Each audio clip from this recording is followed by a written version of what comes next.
Hello, j'espère que vous allez bien. On se retrouve donc pour mon suivi de grossesse. On est à la 9e semaine et donc 10e semaine d'aménorrhée. Donc ça dépend comment vous parlez. Donc pour l'échographie, c'est 9 semaines de grossesse, c'est l'échographie de datation. Ou sinon, si on prend à partir de mes dernières règles, je suis donc à 10 semaines d'aménorrhée. Donc à ce stade, le bébé mesure 3 cm de la tête au coccyx. Ses organes génitaux sont à terme, ils sont développés, mais il est peut-être encore compliqué de les voir avec certitude sur une échographie. Tous les organes essentiels de votre bébé sont maintenant formés. Le cœur, les poumons, etc. Le cerveau, tout ça est formé.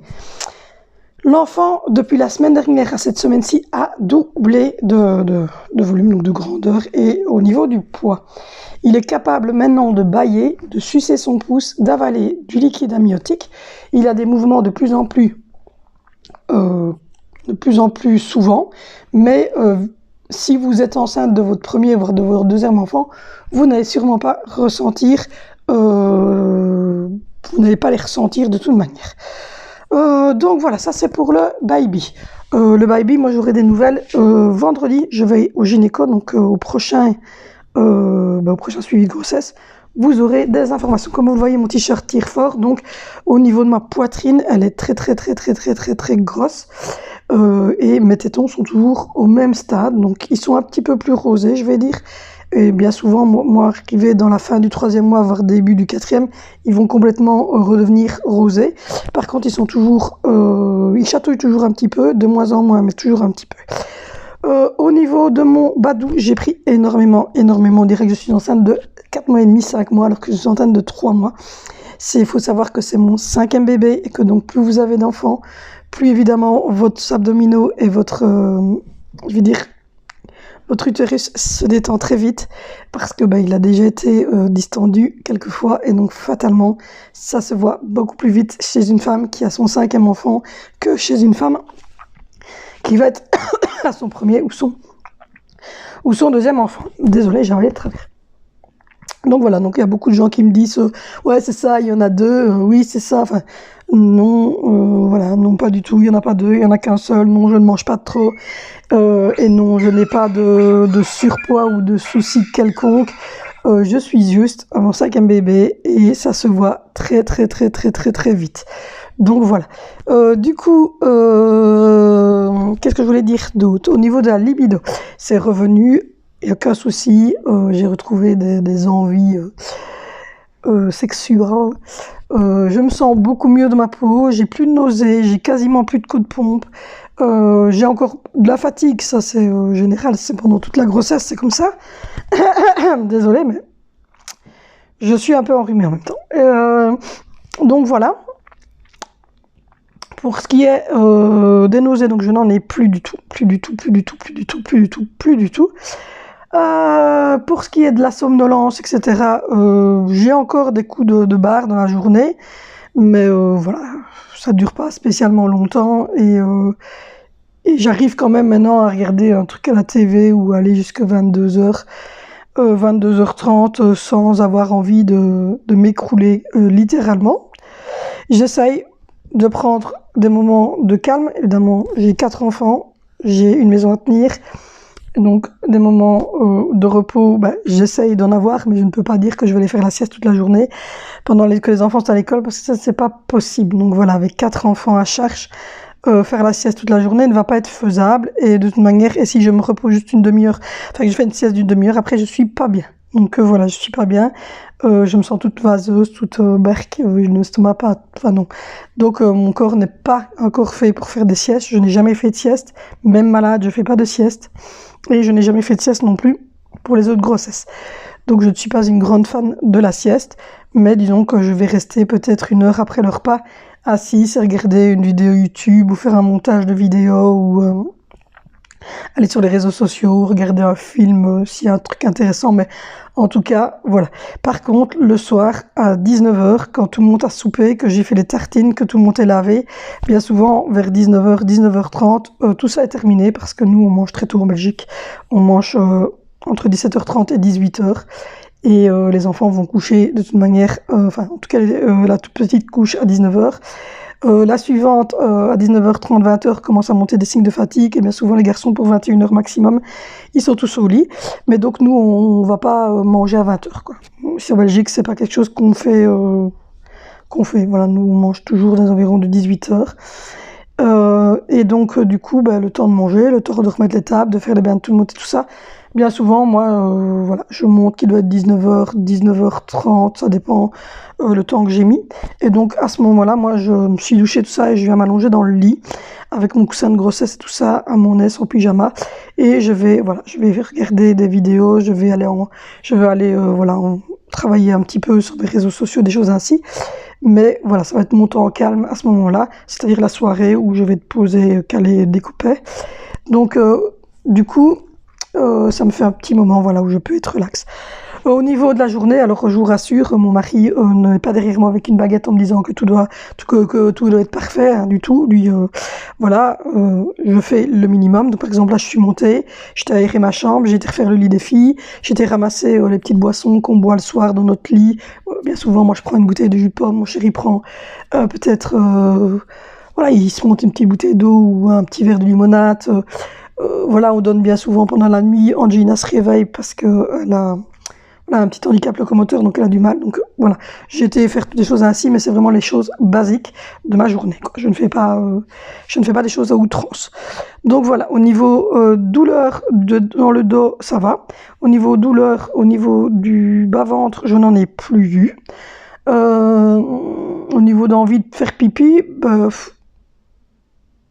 je vais me réveiller peut-être 2 fois la nuit pour faire pipi. Et 3-4 fois sur la journée, ou voilà, d'habitude je vais peut-être aller 3 fois sur la journée, ici je vais peut-être aller 5-6 fois faire pipi sur une journée. Au niveau de mon alimentation, pour le moment, j'essaye, mais c'est difficile de me contenir, j'ai tout le temps faim. Donc voilà, ça c'est très compliqué, j'ai tout le temps faim, et il me faut il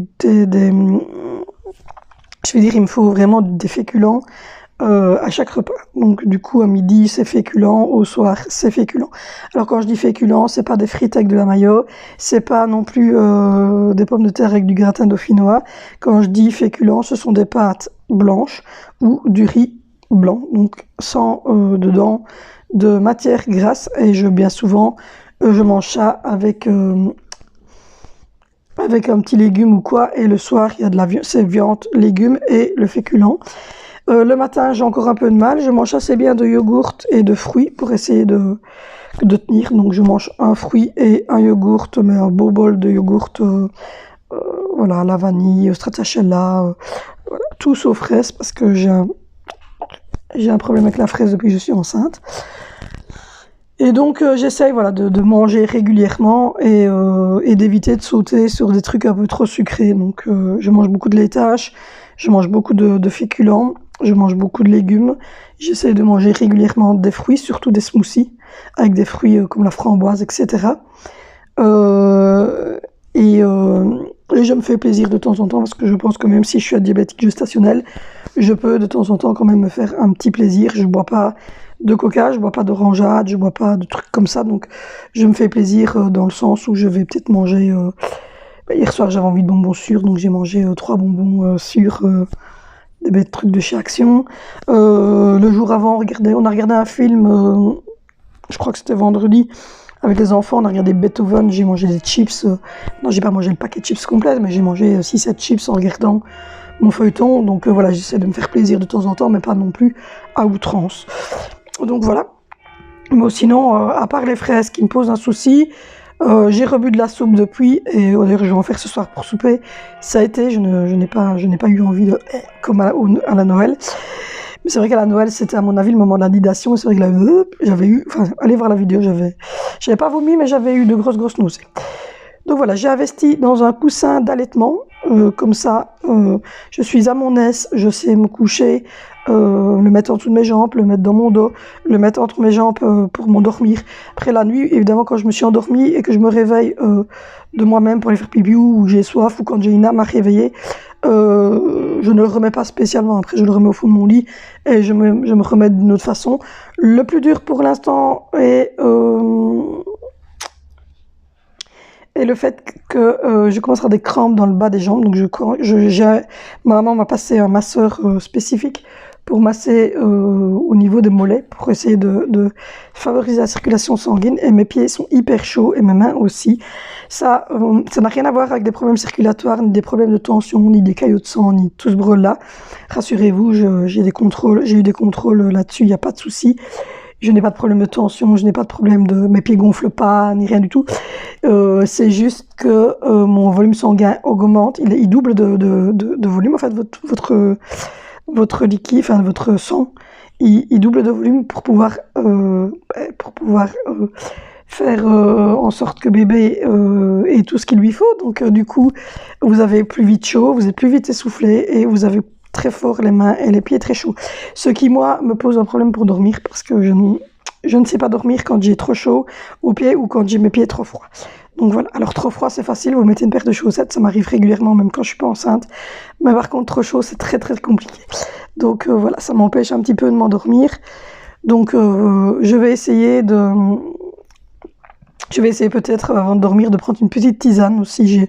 J'ai de la tisane au citron, à l'amande. Je vais essayer de me faire une petite tisane le soir avant de faire dodo. Donc voilà pour ce qui est de cette 9e semaine. 9e semaine qui s'est passée pendant des vacances scolaires. J'ai de la chance d'avoir des enfants qui se gèrent bien seuls. Ils ont 12 ans, 11 ans, 9 ans, et la petite dernière est handicapée locomoteur, elle a 5 ans, enfin elle va avoir 5 ans au mois de mai, mais elle sait marcher à 4 pattes, etc. C'est juste qu'elle ne sait pas se mettre debout pour marcher, mais voilà. Et j'ai la chance qu'en fait c'est une petite fille qui va très bien pour le restant, donc elle ne sait juste pas marcher, mais elle sait bouger, elle sait rigoler, elle sait parler, elle fait tout comme un autre enfant, juste qu'elle ne marche pas, donc voilà. Et donc du coup, ses frères et sœurs en fait la prennent et ils la montent avec eux et ils ont été jouer en haut pendant 2-3 heures d'affilée et puis elle redescendait pour manger, pour boire un petit coup. Donc voilà, donc j'ai eu de la chance pour ça. Et j'ai aussi investi dans un coussin à nuage pour mon cou que je viens de recevoir aujourd'hui. On va voir si ça va fonctionner ou pas parce que j'ai très mal dans le bas du cou. Donc voilà. Et sinon, je ne mets plus que maintenant des pantalons de grossesse. Je ne sais plus mettre un autre pantalon. Mon badou est très très arrondi. Et sinon, il paraît que je suis un peu invivable. Je pense que oui. Je dois être invivable Enfin, je suis pas invivable ou j'ai des caprices, ou j'ai des envies spéciales, ou quoi. Non, je suis invivable dans le sens où je ne supporte en fait pas du tout le désordre et pas le bordel. Visiblement, en étant enceinte, ça m'ennuie fortement. Donc du coup, voilà. Donc je prends la tête un petit peu aux gens qui vivent avec moi pour qu'ils rangent leur brol. Donc voilà pour ce qui est de cette 9e semaine, 10e semaine d'aménorrhée. Donc nous on se retrouve, il y aura un jour de décalage, je suis désolée parce que hier j'ai vraiment pas eu le temps de monter cette vidéo. Donc vous allez la voir lundi. Et on se retrouve dimanche prochain pour la 10e semaine de grossesse et donc 11e semaine d'aménorrhée. J'aurai été chez la gynécologue vendredi, donc dans cas de dodo. Et j'aurai donc beaucoup plus de choses à vous expliquer. Et donc voilà. Je vous fais de gros bisous. Je vous souhaite très très très très très bon courage si vous êtes enceinte. Et on se retrouve la semaine prochaine.